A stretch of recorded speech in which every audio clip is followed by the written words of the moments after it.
Black history in America did not begin with chains, but that's the version most people were taught. That the story started when ships arrived, when bodies were packed tightly across the Atlantic, when names were erased and replaced, as if before slavery there was nothing, no presence, no identity, no history, just silence. But that silence was never real. It was constructed.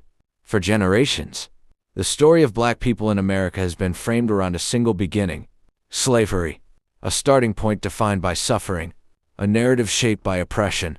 And while that history is real, undeniable, and deeply important, it is not the full story, because long before enslaved Africans were brought into what would become the United States, there were already signs of something more, something earlier, something that doesn't fit neatly into the version we were given. We are told that Christopher Columbus discovered America in 1492, but even that statement begins to fall apart the moment you examine it closely, because when Columbus arrived, the land was already filled with people, thriving communities, established civilizations. So the idea of discovery was never about truth. It was about control. Control over land, control over narrative, control over history itself. And if the story of America didn't begin with Columbus, then the question becomes unavoidable. Where does black history in America actually begin? Because according to traditional narratives, Africans first arrived in the Americas in the early 1500s, brought by European traders through the transatlantic slave trade. That's the version taught across schools in the United States. But what if Africans were already here before that? Not as slaves, but as travelers, explorers, even contributors to early societies. It sounds controversial, and that's exactly why it has been ignored. But this idea isn't new. It has been studied for over a century. One of the earliest scholars to explore it was Leo Wiener. He wasn't chasing attention. He was following patterns, linguistic similarities across continents, cultural traces that didn't align with accepted timelines, botanical evidence that raised more questions than answers. After years of research, he proposed something bold: that Africans may have reached the Americas long before Columbus. At the time, his work was dismissed, not because it was fully disproven, but because it challenged a narrative that had already been accepted as fact. And once a story becomes comfortable, it becomes protected. But here's where things take a turn, because some of the most interesting clues don't come from modern historians. They come from Columbus himself. In his own journals, Columbus recorded accounts from indigenous people who told him about earlier visitors. Not Europeans, not Spaniards, but dark-skinned people who had come before him. They arrived in boats, they traded goods, and they carried metal-tipped weapons. That detail alone raises questions, because this wasn't a myth. It was recorded observation. Columbus didn't ignore it. He investigated it. He collected some of those spearheads and had them analyzed. The result? The Metella mix of gold, copper, and silver closely matched alloys known to be used in parts of West Africa.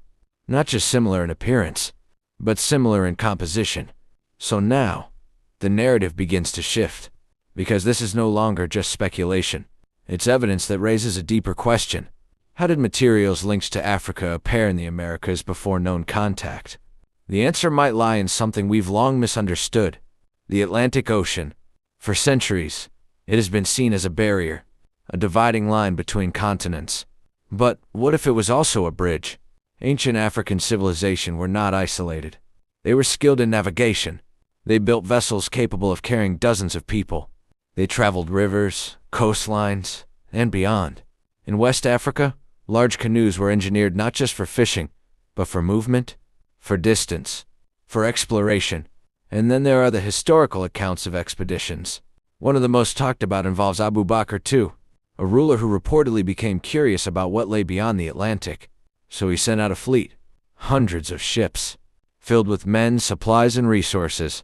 Their mission was simple: sail west and return with knowledge. Most of them never came back, but one ship did, and its captain described encountering a powerful ocean current, one that carried vessels deep into the unknown. Some ships turned back, others were pulled forward and disappeared.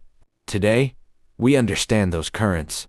We know they can carry vessels from the coast of Africa all the way to the Americas. Not easily, not predictably, but it is possible. And once that possibility exists, everything changes. Because now, The story of black history in America is no longer confined to slavery. It stretches further back, into a time before colonization, before the narrative was written, and that raises a question that is hard to ignore. What if the presence of Africans in the Americas didn't begin in chains, but was already part of the story long before? Because if even a fraction of this is true, then black history in the United States is not just a story of survival. It is also a story of exploration, of movement, of connection across continents. And what we've uncovered so far is only the surface. Now that we've questioned the popular story we were all taught, the next question becomes unavoidable. If Christopher Columbus didn't truly discover America, then who was already there, and how far back does that story go? Because here's where things get deeper.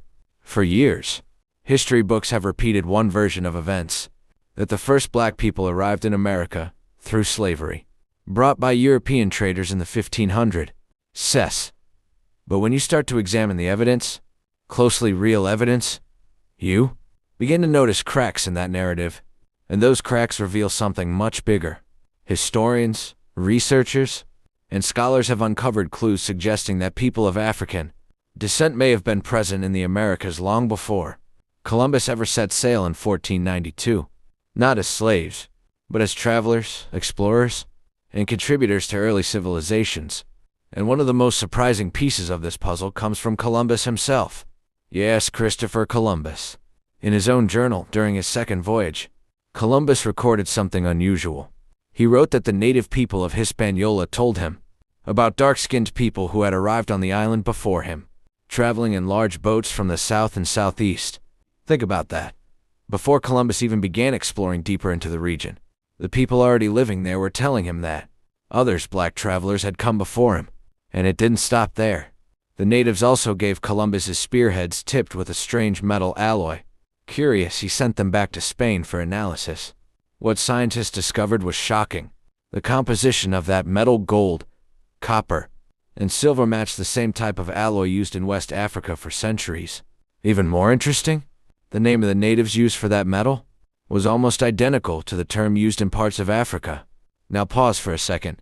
How does a material, a name, and a specific metal composition appear in both West Africa and the Caribbean before global trade was officially established?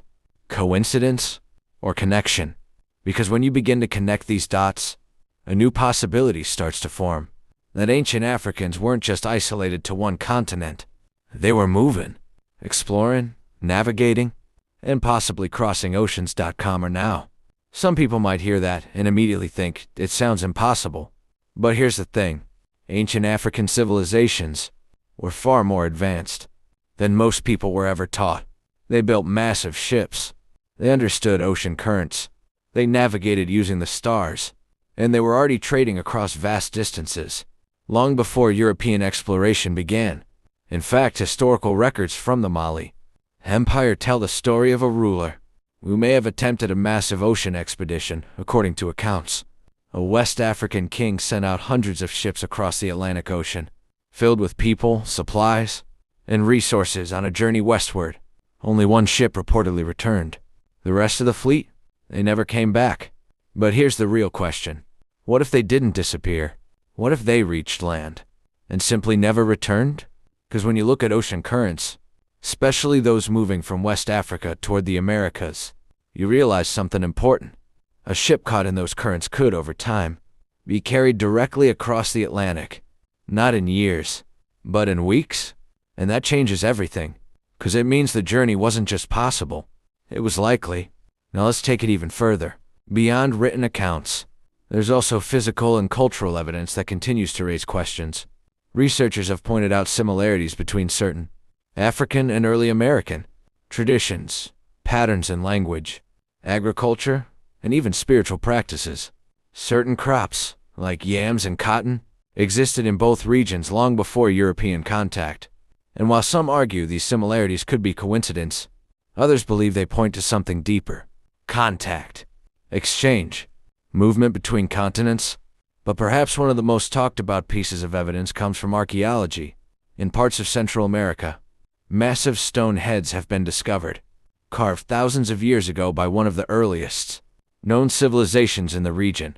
What stands out about these sculptures isn't just their size, it's their features.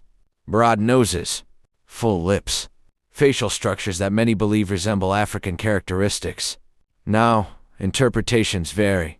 Some scholars argue these are simply stylized representations of local people. Others believe they may reflect influence from African visitors or settlers. And this is where the conversation becomes important. Because history isn't always about one fixed answer. It's about examining evidence, questioning narratives, and being open to what new discoveries might reveal. And right now, the evidence is pointing toward one clear truth. The story of Black presence in America did not begin with slavery. It didn't start in chains.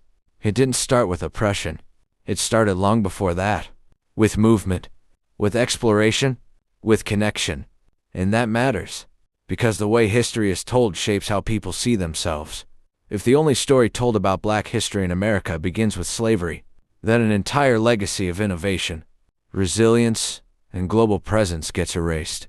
But when you expand that story, when you include the possibility of early explorers, skilled navigators, and cultural contributors, you restore something powerful: identity, pride, truth. And maybe that's why these conversations are often ignored or pushed aside. Because rewriting history doesn't just change the past, it changes how people understand the present. So the real question isn't just, were Africans in America before Columbus? The real question is, why weren't we taught to even ask that question in the first place? And as we continue, things are about to get even more intense. Because the deeper we go into this story, the more we begin to uncover not just forgotten history, but history that may have been intentionally overlooked. And the captain described encountering a powerful ocean current pulling them further into the sea. By now, one thing is becoming clear. This isn't just about questioning whether Africans reached the Americas before Columbus. It's about something bigger. It's about understanding the kind of impact they may have had if they did. Because showing up is one thing, but influence in civilizations? That's something else entirely.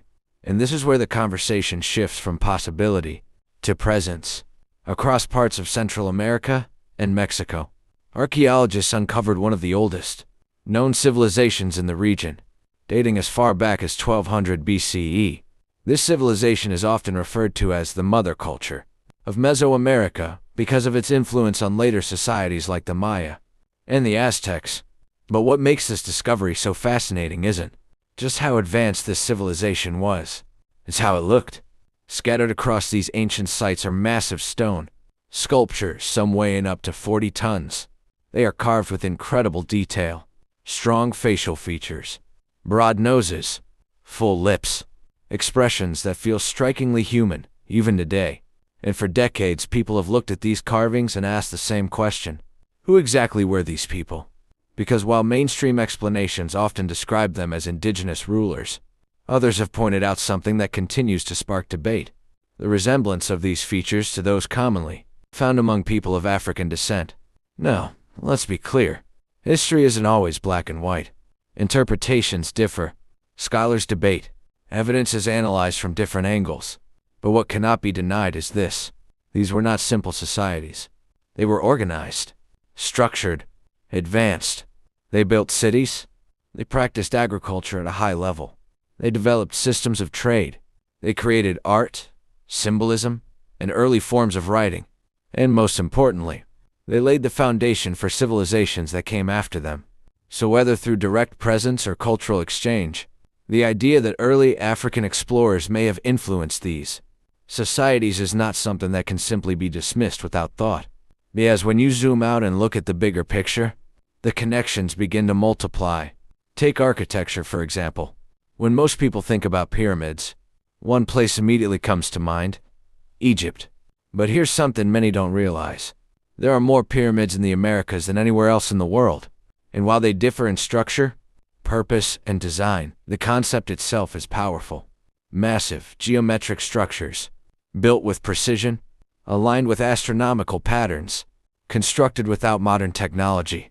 Now ask yourself, how did different parts of the world, separated by vast oceans, develop such similar architectural ideas? Some say it was coincidence. Others believe it was shared knowledge. And if it was shared, then the question becomes, who shared it? And how did it travel? Because architecture isn't the only similarity. There are also patterns in spirituality and belief systems. Ancient American civilizations like the Maya and Aztecs worshipped powerful deities, some of which were depicted with dark skin tones and distinct physical traits. Artworks and carvings found across regions show figures with features that, again, spark curiosity and conversation. Not conclusions, but questions. And sometimes, questions are where truth begins, even beyond religion. There are traces in science and agriculture. Certain crops like cotton and yams appear in both Africa and the Americas before European exploration. And while nature can sometimes spread seeds across distances, the consistent presence of multiple shared crops suggests something more intentional. Now imagine this for a moment. Ancient ships leaving the coasts of West Africa, navigators reading the stars, sailors understanding the rhythm of ocean currents, traveling not by accident but by skill, reaching unfamiliar lands, meeting new people, exchanging ideas, building relationships, leaving behind traces of their knowledge. And then over time, those stories fade. Those contributions become blurred, and eventually, they disappear from the version of history that gets taught.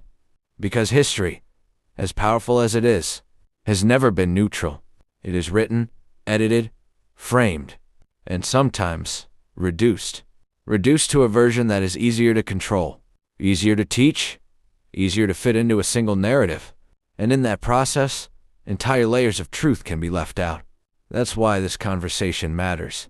Not to replace one story with another, but to expand the story. To acknowledge that history is often more complex than what we were given. And to recognize that Black history in America is not one-dimensional.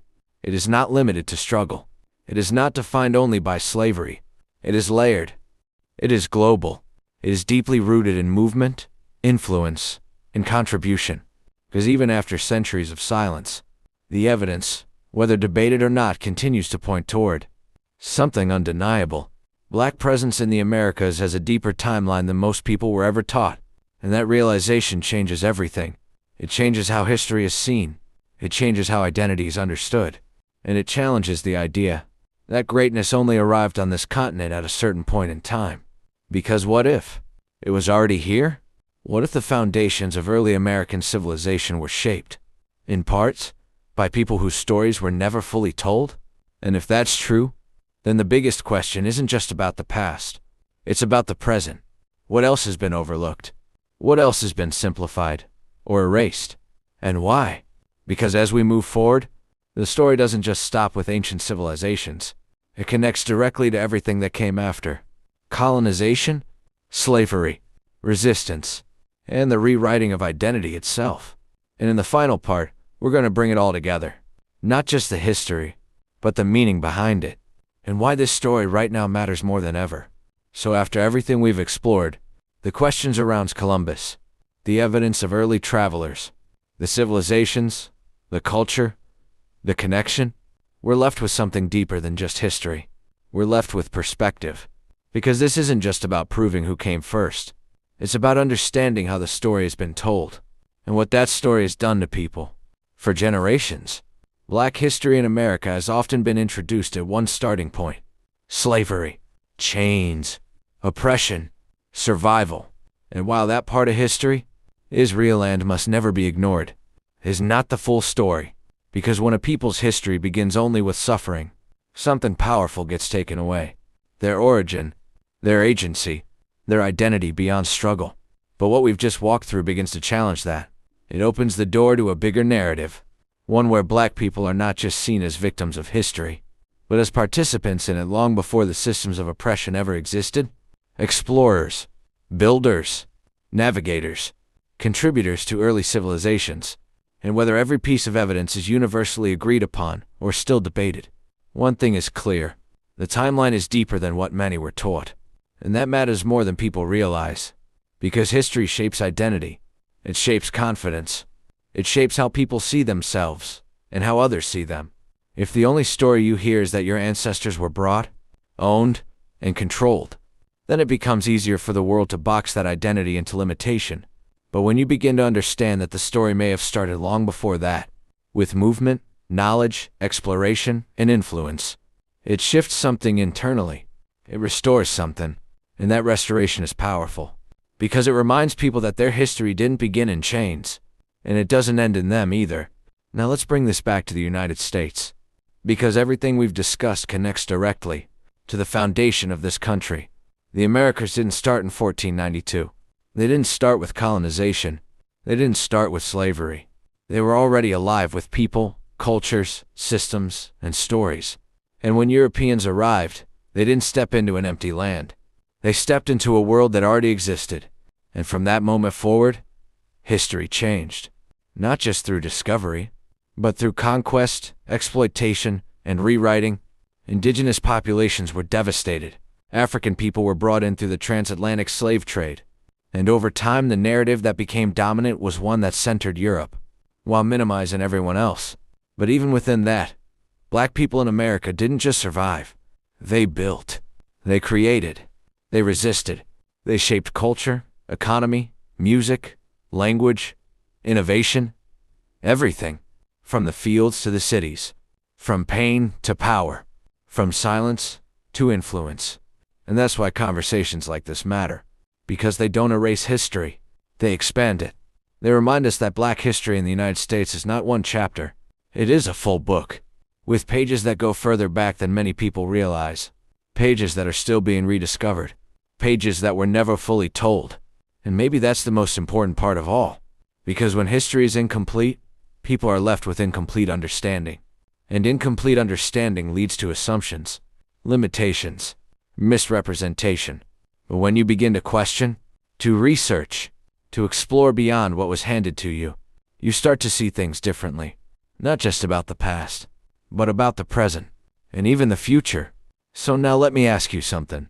If the story you were taught about the beginning of America isn't the full story, what else haven't we been told? What other narratives have been simplified?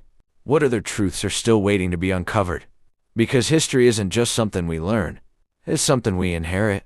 And sometimes, it's something we have to reclaim. If this story opened your eyes in any way, don't scroll past it. Take a second and do this. Like this video if you believe history deserves to be fully told. Comment your thoughts. Do you think there's more to black history in America than what we were taught? Share this with someone who needs to hear a different perspective on history. Because conversations like this don't grow in silence. They grow when people talk about them. And I want to hear from you. Do you think history is fully accurate, or still missing pieces? Drop your answer in the comments. And remember, what you were taught in school is only one version of history. But the real question is, who decided that was the only version worth telling?